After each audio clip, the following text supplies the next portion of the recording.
Okay, hello everyone. In today's lecture, we're going to continue our discussion of redox reactions, and in particular, we're going to be looking at ways to experimentally study them and to gain more information about their nature. The topic in your book is referred to as galvanic cells, although it includes more than just that, as we'll see. Suppose that we consider a reaction that involves a transfer of electrons, the way we talked about in the last lecture. In this case, the reaction is metallic copper, that's copper 0, plus 2 silver plus 1s, going to copper 2 ions plus 2 silver atoms. Now, there are two ways that we could carry out that reaction. Turns out that what's shown here, this is the spontaneous direction. And if we immerse a piece of copper metal in a solution that contains silver ions, copper 2 will go into solution from the copper, and some of the silver ions will precipitate out as silver atoms. Now, here's a way of looking at that reaction. This right up here is a screen, like a piece of screening made of copper, and the solution itself is a solution of silver nitrate, which is colorless. If you insert a piece of copper of any kind, in this case this screen, into a solution of silver nitrate, what you'll see happening immediately are two things. First of all, you'll see the solution starting to turn a slight blue color, as you can see here if you look in this region. That reflects the fact that copper metal going into solution is copper 2 ions. Copper 2 in solution looks bluish. The other thing you'll see, and it's a little bit difficult to see in this picture, but near the bottom here, you'll see these little needles-shaped crystals of silver metal precipitating. This is what's happening during the course of this reaction. The copper from the copper screen is reacting with silver ions because the silver ions in solution are colliding with the copper metal, of course. And so when they do that, two silver ions will collide with the copper metal atom, pick up 2 electrons, 1 each, and form copper 2 ions and silver. This is the spontaneous direction for this reaction, and it doesn't matter how you carry it out. It turns out that if you immerse a piece of copper into a solution of silver ions, this happens to be silver nitrate, you will get copper 2 going into solution and copper and silver metal plating out. Now, there's another way we could carry out that reaction. Remember that what we talked about in the last lecture is this concept of half reactions. There's an oxidation half reaction and a reduction half reaction.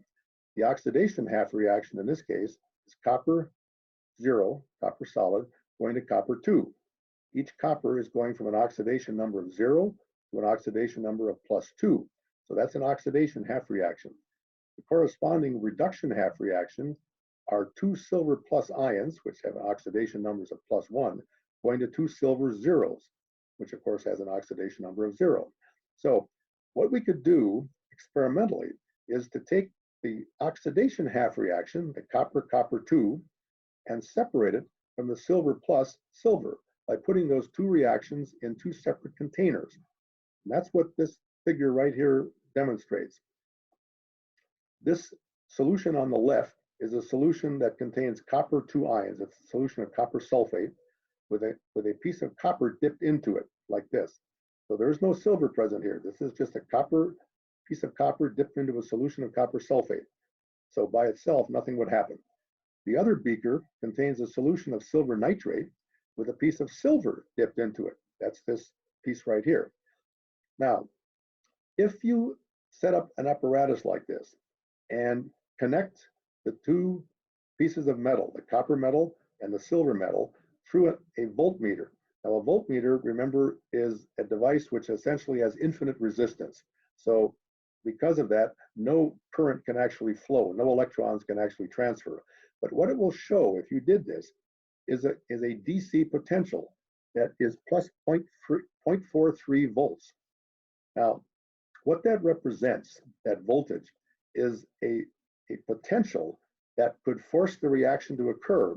And the higher the voltage, the more potential force there is to cause the reaction to occur. But because the voltmeter is a piece of infinite resistance apparatus, no electrons will actually flow. Nevertheless, you can see what the potential would be if they did. This corresponds to a voltage of 0.43 volt. Now, suppose that we remove the voltmeter and simply connect the two pieces of metal directly without the voltmeter in between. What you will see happening is exactly what we saw in this simple apparatus like this, where the copper and the silver solution were in direct contact. In this case, in their two separate half reaction cells, they're not in direct contact. So the reaction is still spontaneous. Electrons have a spontaneous tendency to go from the copper solution through the wire, whatever is connecting it, into the silver nitrate solution, where the electrons would interact with the silver ions in solution, reducing them to silver metal, which will plate out on the piece of copper. And this reaction will continue. The copper metal from the piece of copper here will go into solution as copper 2 ions. That's why it's blue. And the silver ions in solution over here as silver nitrate plate out as silver because each one of them is picking up an electron that reduces it from silver 1 to silver metal. And so the reaction would proceed by the electron transfer from this half reaction to this one. This is the oxidation half reaction, and this is the reduction half reaction. And so what occurs is this. The reaction that is going on here that we're just looking at is copper metal plus 2 silver ions, as we just saw, going to copper 2 ions and silver metal. That's an example of a reaction that is spontaneous. An electrochemical cell that is set up like this, a cell essentially is something that consists of 2 half cells. One contains the oxidation half reaction and one contains the reduction half reaction, with the connection being that electrons are being transferred from the oxidation half reaction into the reduction half reaction. So the reaction is spontaneous. In other words, if you simply connect the two by an external wire, electrons will flow and the reduction of silver ions will occur and the oxidation of copper metal will occur. Here's another example. This is one that we looked at in the last lecture, where zinc metal will react with copper 2 to form zinc 2 ions and copper solid. And so one of the things that you notice from this is that depending on which metal copper is paired with, if it's paired with silver, it's the copper that gets oxidized. The silver gets reduced. But if copper is paired with zinc, it's the zinc that gets oxidized and the copper 2 gets reduced. That's beginning to tell us something about the tendency of various reactions and what their potentials are to occur and in which direction. Now, one of the things that occurs during the discharge, as it's called, of an electrochemical cell like this, as soon as the first electron from the copper metal passes through the circuit to the silver ions on the other side, we immediately have a charge imbalance between the two half cells. In other words, as the cell keeps discharging and electrons were to flow from the copper oxidation half reaction to the silver plus reduction half reaction, we get a continuous increase in charge imbalance. What that means is every time a copper atom gets oxidized, 2 electrons leave this half cell and travels to the other side and reduces 2 silver ions to silver plus. But what's happening when that occurs, of course, is that there's an increasing positive charge building up in this left cell here, because every time electrons leave, as the copper goes to copper 2, and the electrons leave the cell to go to the other half cell, more and more positive charge is building up. And similarly, every time electrons enter the silver reduction half cell, more and more negative charge is building up because the silver ions are being reduced to silver metal, and so electrons would keep happening. Well, because of that, this kind of a discharge would never actually happen unless we did something else to maintain the charge balance between these two half cells. And that's what this U-shaped tube is here. It's called a salt bridge. It contains a solution of some salt. It doesn't have to be a salt that's involved in the reaction. Sodium chloride, for example, is a possibility. And so if there's a solution with a high concentration of sodium chloride in this U-shaped tube here that is referred to as a salt bridge, whenever copper atoms get oxidized to copper plus 2 ions and electrons leave this cell, in order to cause the charge imbalance to be rectified, is that chloride ions, which are negatively charged, if this was sodium chloride in this salt bridge, chloride ions would be moving in this direction to keep the charge balance the way it's supposed to be, which is 0, and sodium ions would be moving in the other direction to offset the negative charge that would be building up. This kind of a connection is necessary in order for a current to actually flow. Without it, you could measure a potential, but no electrons would actually flow, because that charge imbalance would cause the discharge to stop immediately as soon as one positive charge and one negative charge build up. So that's one of the characteristic features of these so-called electrochemical cells. So both of these two reactions that we just talked about here are referred to as galvanic cells because the direction is spontaneous. In other words, this copper plus silver plus going to copper 2 plus silver metal is spontaneous in that direction. Given the opportunity, which we just saw in the previous two figures there, given the opportunity, electrons will leave the copper metal atoms and react with silver plus to form silver metal and leave copper 2 ions. That is the spontaneous direction of the reaction. We already know from our previous studies of thermodynamics that the spontaneous direction means that the delta G of this reaction must be negative. We'll see later how that comes about and how we can connect it to the concept of electrochemical cells. But if copper in some way is paired with a zinc reaction instead, now it's the zinc that gets oxidized and the copper 2 ions get reduced.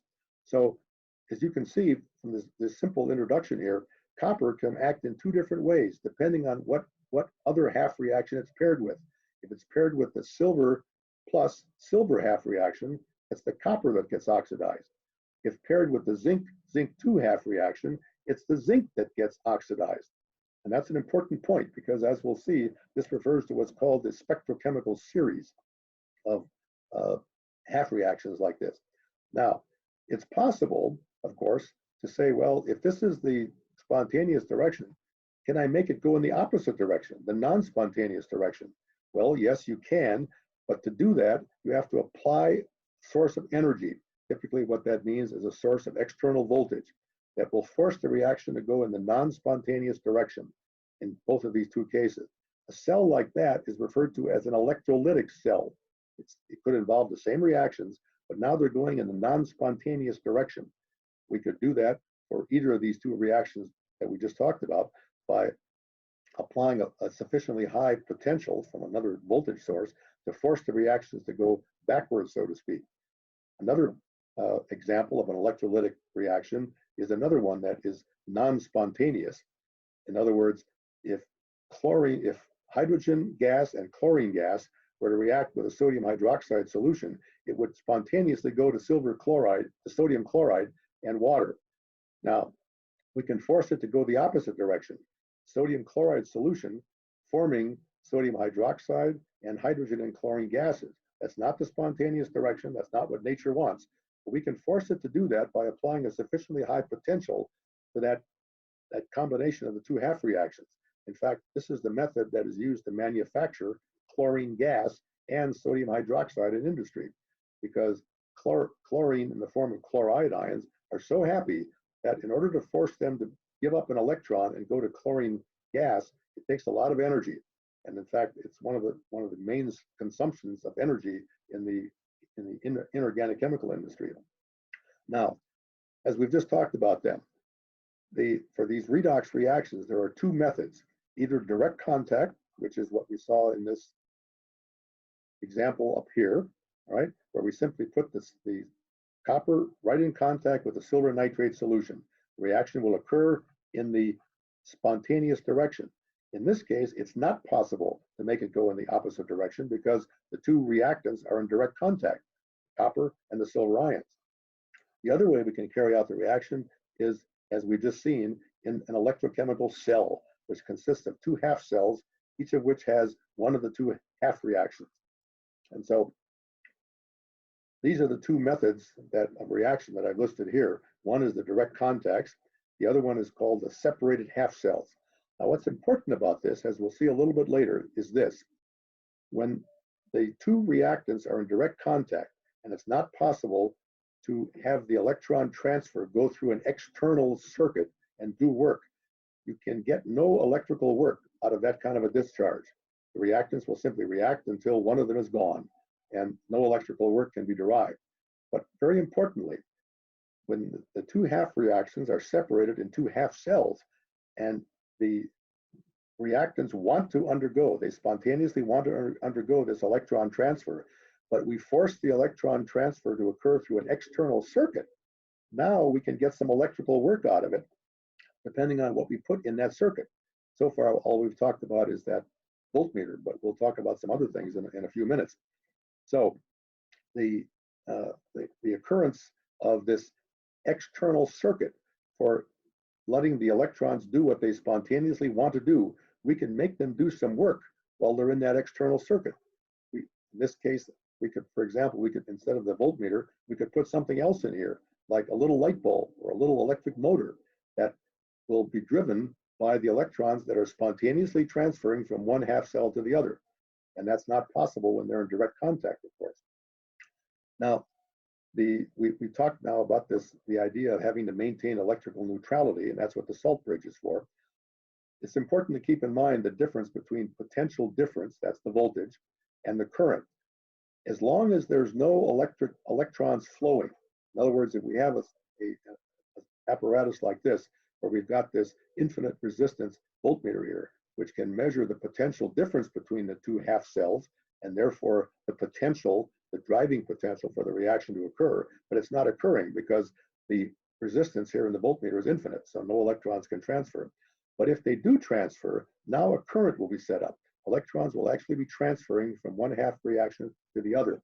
And so that's what's referred to down here as the current.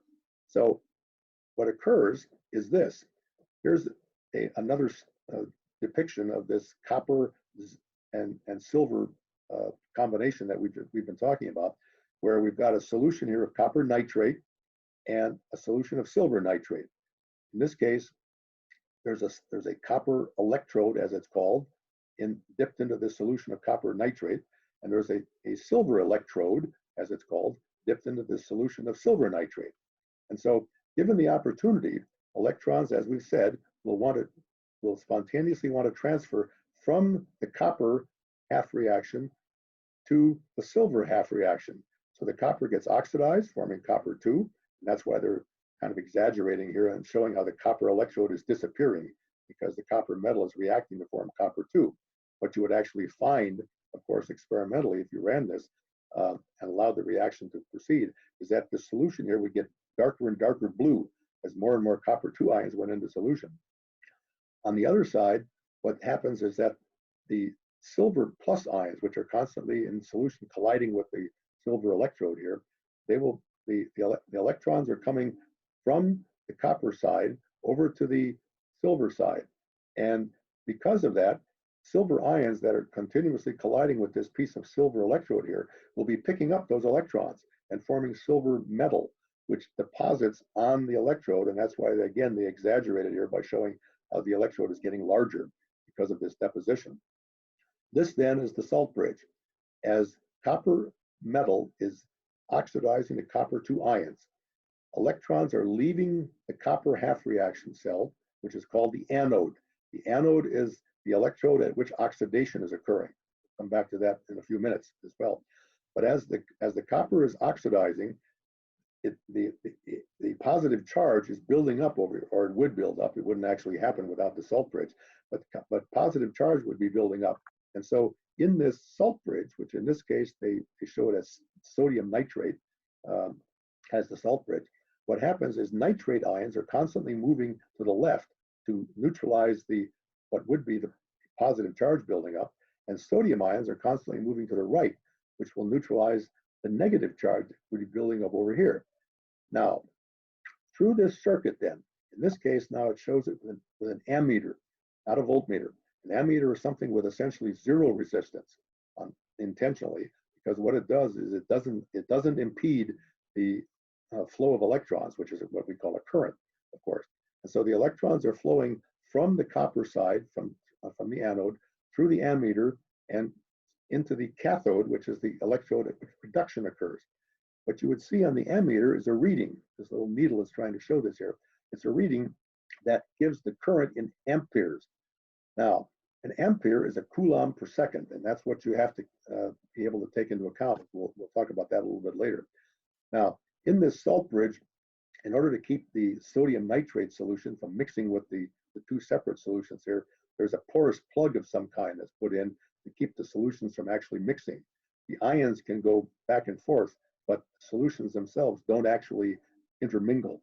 Only the ions that keep the charge balance at zero, the way they're supposed to. Now, here's another example. This one is the reaction we talked about in the last lecture. It's the reaction between zinc metal and copper ions. And it was depicted up here on this reaction that I summarize here. It's this zinc plus copper 2 going to zinc 2 plus copper. And so a setup for doing that could look like this. Okay, here's the zinc 2 half cell, and here's the copper 2 half cell. In this case, it's a zinc electrode that's dipping into a solution of zinc sulfate, and the zinc sulfate, of course, has zinc 2 ions in it, and the other side has a copper electrode, the cathode, dipping into a solution of copper sulfate. The salt bridge in this case is sodium sulfate, you can see. So in this case, if allowed to do its own thing, what would happen is that the zinc metal atoms will lose electrons, go into solution as zinc 2 ions, and the 2 electrons that they lose would go through the external circuit again, getting to the copper cathode and causing the copper ions in solution, which are colliding with the copper electrode constantly, and causing them to get reduced to copper metal. Now, in this apparatus that's shown here, that wouldn't actually happen because it's a voltmeter, which has that infinite resistance again. But what you would see if you connected it like this, with a salt bridge in place, like this, if you connected the zinc anode with the copper cathode with appropriate solutions here and here, you'd read a voltage also. In fact, you'd read a voltage of 1.10 volt.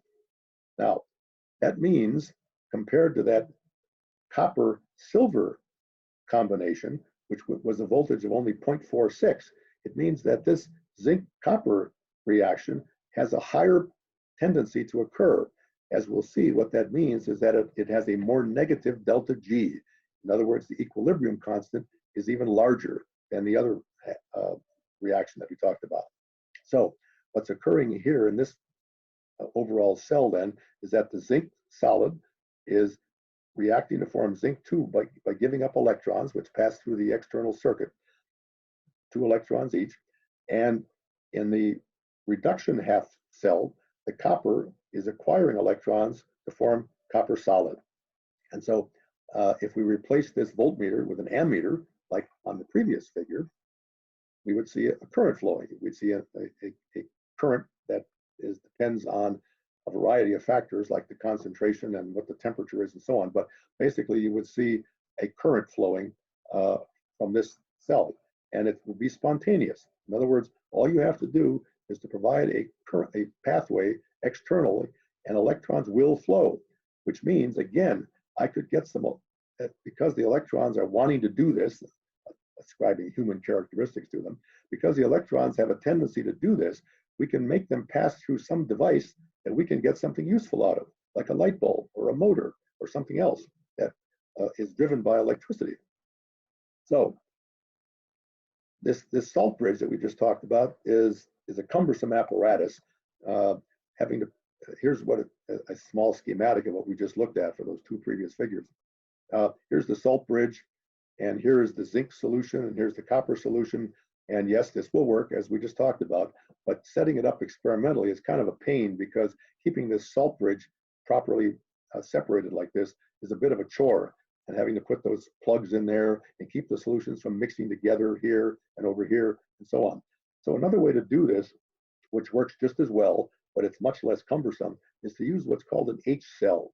You can see from this shape why it's called an H cell. In this case, the two half cells are in this side of the cell, and the other one is on this side. In between is an arm that connects the two, as if it were a salt bridge, but what it has in it is a porous barrier, as it's called here.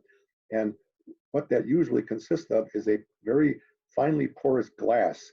It looks like a white looking plug that fits in there, but it's made of glass, and it has very, very fine pores in it.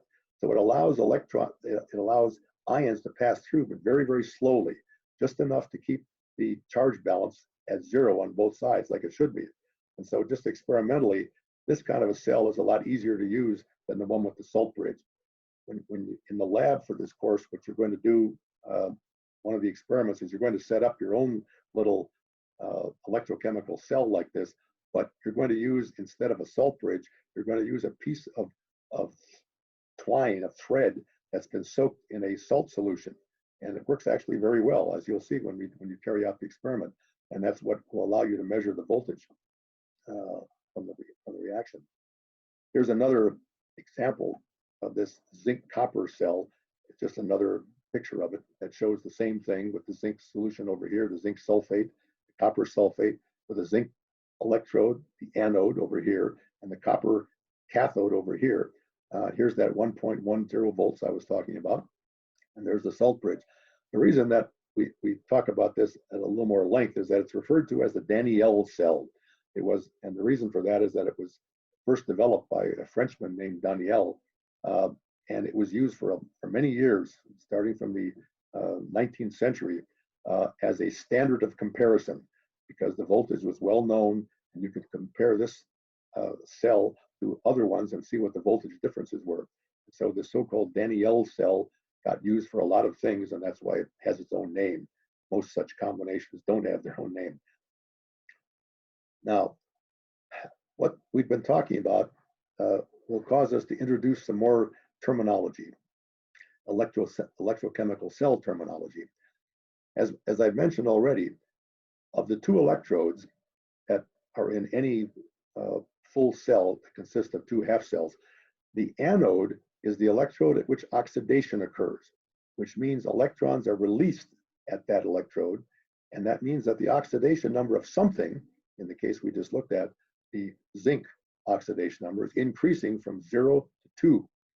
The cathode is the electrode at which reduction occurs, and so electrons are being consumed by something. In this case, the copper 2 is consuming electrons to form copper metal, and so its oxidation number decreases. It goes from +2 to 0.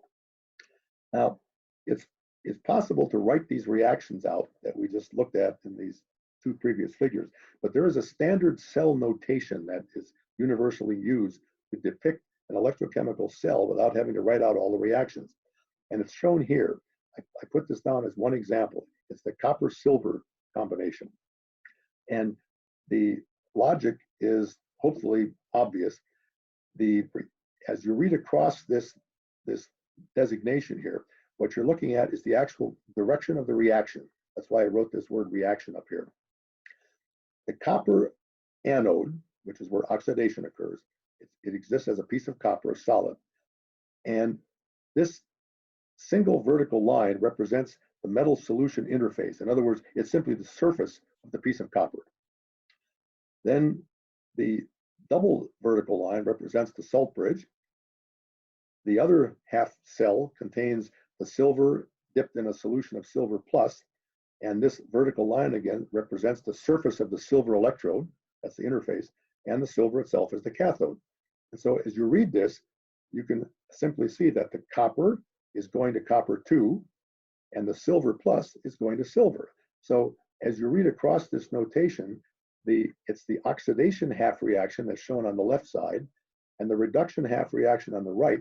And so what you're seeing is the direction of the reaction as it goes.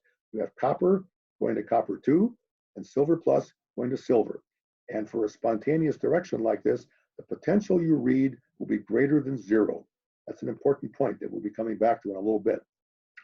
Now, the true cell potential, we showed this voltmeter across it, which is a bit crude.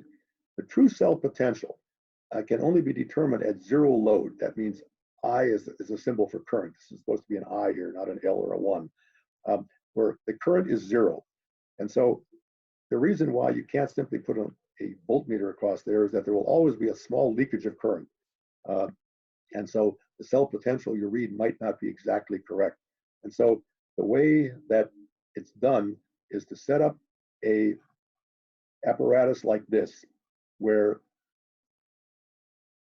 here's our zinc copper setup, where here's the zinc anode dipped in a solution of zinc sulfate, and here's the copper cathode dipped in a solution of copper sulfate, and here's the salt bridge with whatever it's useful to have, at least like sodium sulfate, for example.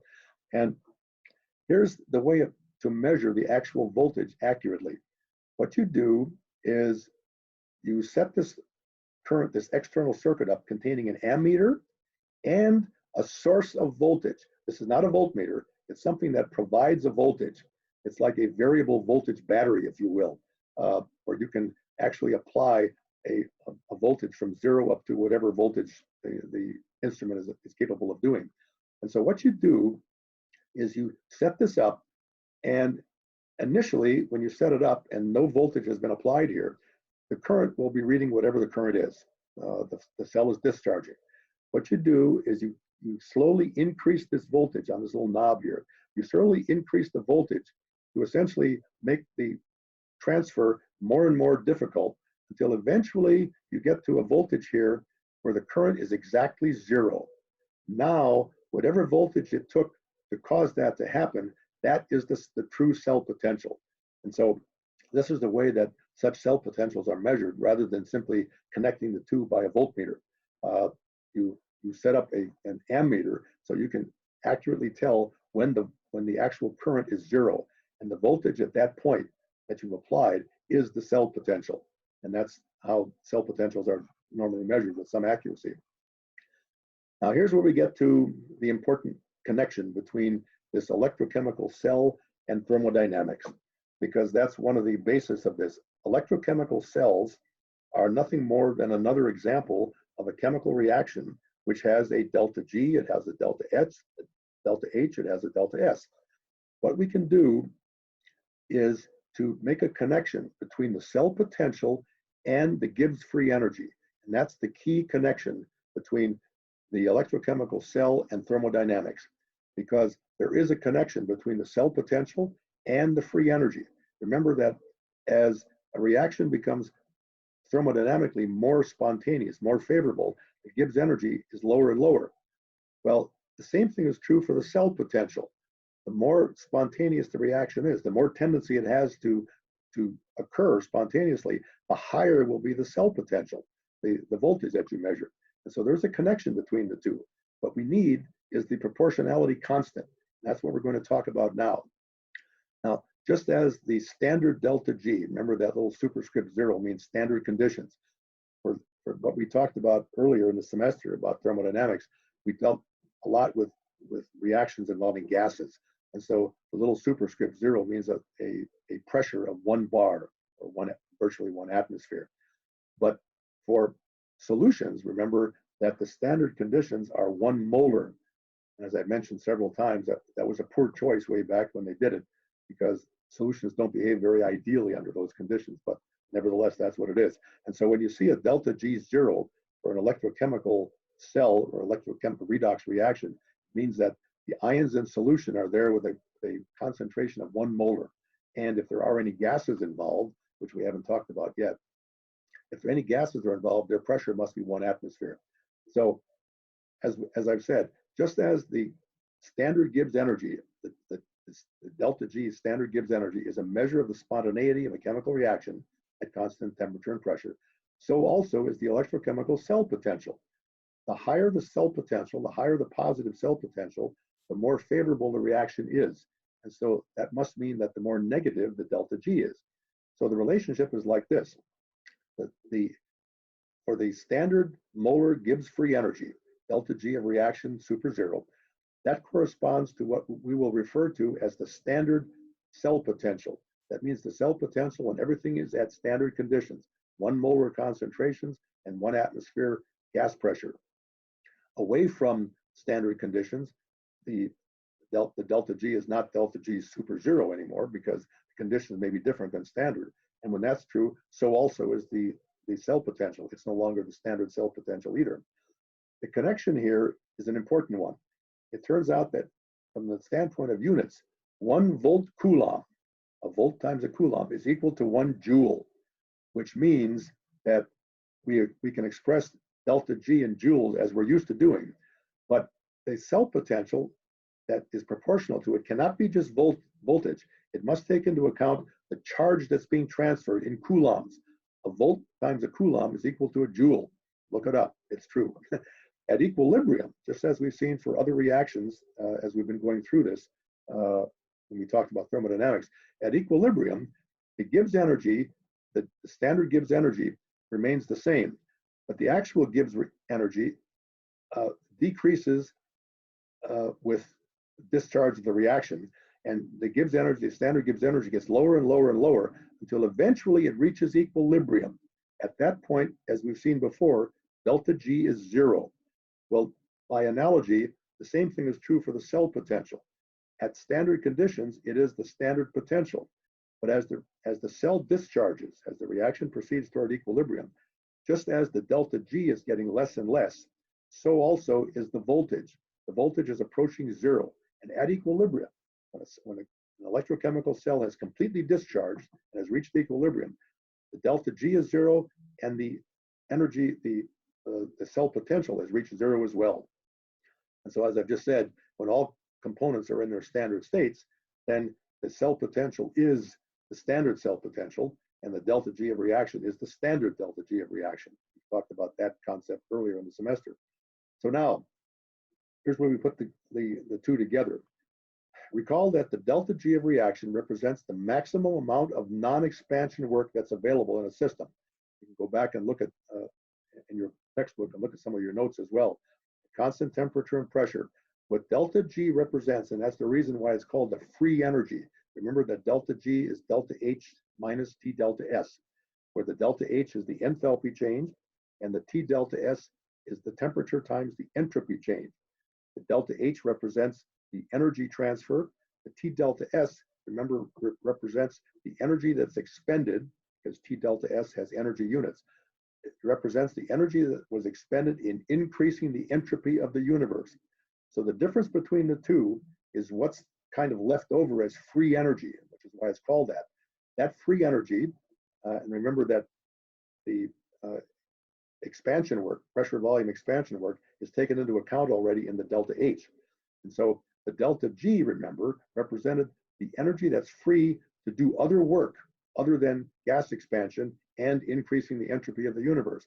And so what we can say then is that the delta G is the energy that's available to perform electrical work, which is what we just talked about earlier in this lecture. Now we got to put those two together in some way and relate the delta G to the potential with some proportionality constant that allows the two to be equated. And that proportionality constant is called the Faraday constant. A Faraday constant is essentially the charge on one electron, which is 1.6 times 10 to the minus 19th coulomb, times Avogadro's number, which represents 1 mole of electrons. And so 1 mole of electrons has a total charge of 96,485 coulombs per mole, right?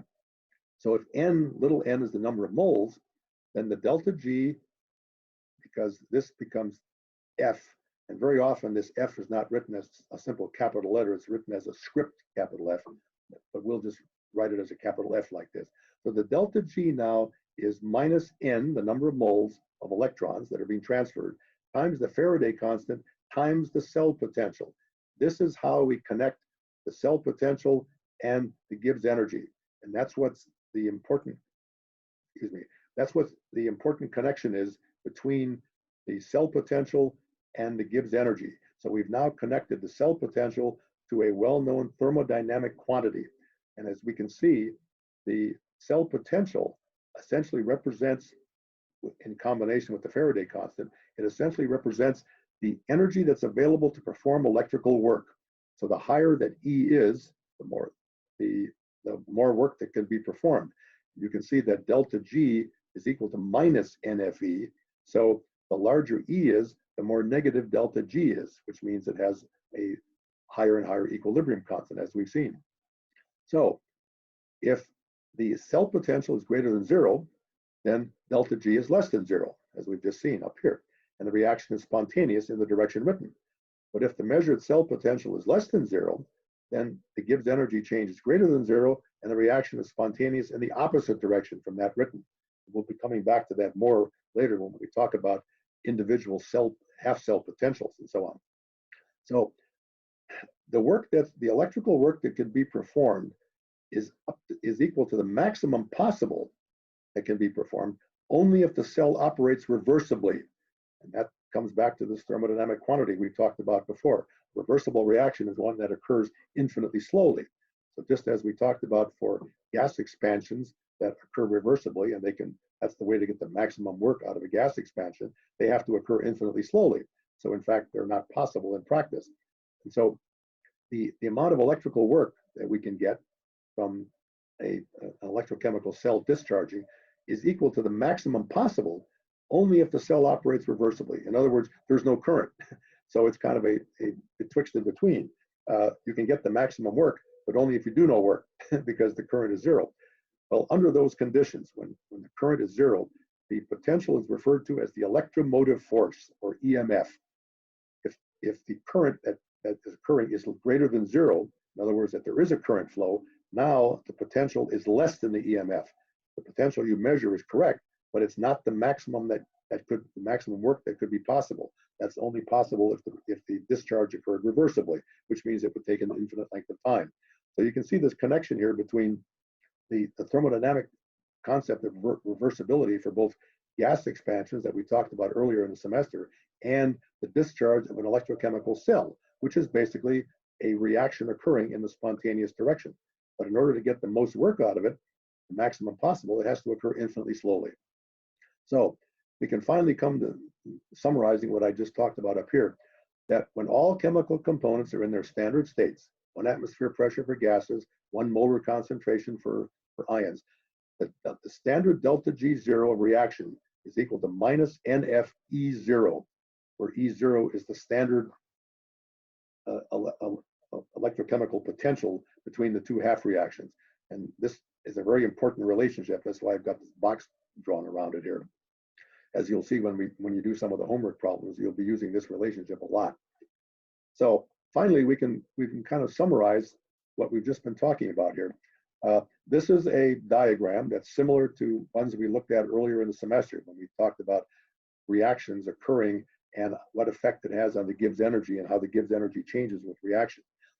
The starting point here is our zinc copper 2 cell, which involves the zinc 2 half cell and the copper 2 half cell. That potential is plus 1.10 volt, which means that the spontaneous direction is from the zinc metal to the zinc ions, which are over here. So the delta G for that reaction, which is right here, all right, the delta G is equal to the delta G0 by the relationship minus NFE, and N in this reaction is 2. That's the number of electrons being transferred per mole of either of the two metals. N is 2, and F is the Faraday constant right here. It's 96,485 coulombs per mole, and the voltage is 1.1. So if you work this out, it comes out where you now convert voltage into joules. It turns out to be minus 212 kilojoules per mole. That's very negative. So you expect, of course, that the equilibrium constant will be a very large number, which it is, and that's equal to the delta G0. As the cell discharges, as the reaction continues to occur, as zinc is converted to zinc 2 and copper 2 is converted to copper, the cell potential and the Gibbs energy, as we've seen before for other reactions thermodynamically speaking, the Gibbs energy change gets lower and lower and lower. And also the cell potential is getting less and less positive. And so here's that N equals 2. Here they're trying to show the 2 electrons that are occurring during the transfer. As the cell discharges and the reaction approaches equilibrium, delta G is getting less and less and less. E is getting less and less. By delta G being less and less, I mean it's less and less negative. In the case of E, it's getting less and less positive because of this inverse relationship here. But anyway, as the reaction approaches equilibrium, which is shown by this minimum here, we've seen that before for other reactions earlier in the semester, where the Gibbs energy reaches a minimum here at equilibrium. That's the point at which delta G is equal to 0, as we've seen before for other gas phase type reactions. At equilibrium, delta G is 0, and the position of the equilibrium, of course, reflects what the equilibrium constant is. At that point also, E has gone to 0. In other words, if you were to carry out a reaction with one of these cells that we just talked about, like this one, and let it discharge on its own, where electrons will be constantly, imagine that there's a circuit here, not this adjustable voltage source. Electrons are emerging from the anode compartment by the zinc being oxidized, going to the cathode compartment and reducing the copper ions. If you let that reaction proceed on its own, the potential that you would measure will be getting less and less and less as the reaction approaches equilibrium. As it turns out, and from a very practical standpoint, if you were to connect two half cells like this and just put a wire between them and let them do their thing, that wire will get very hot. That reflects all that electrical work that's being done in pushing all those electrons through that copper wire. In any case, once the cell is finally discharged, everything stops. There's one of the reactants will have run out. Either the zinc anode has completely disappeared, or the copper ions in solution have completely disappeared. And so no further reaction can occur. Whatever the case, at that point, what has happened is that you've reached this minimum in the Gibbs energy and a 0, where delta G is 0, and the E, the cell potential, is now 0. That is the equilibrium position. And that is what's reflected in this minus NFE, and that's the amount of work that could be obtained as from the delta G, of course, that corresponds to the free energy that's available after doing pressure volume work. In the case of almost all electrochemical cells, there is no pressure volume work because gases are not usually involved, but the principle is still the same. So at equilibrium, you have reached what could be the maximum possible work that you can get. It may not be the maximum theoretically possible, but all the work has now been expended. You've transferred 2 moles of electrons so that the cell potential has gone to 0, delta G is 0, and it's at equilibrium.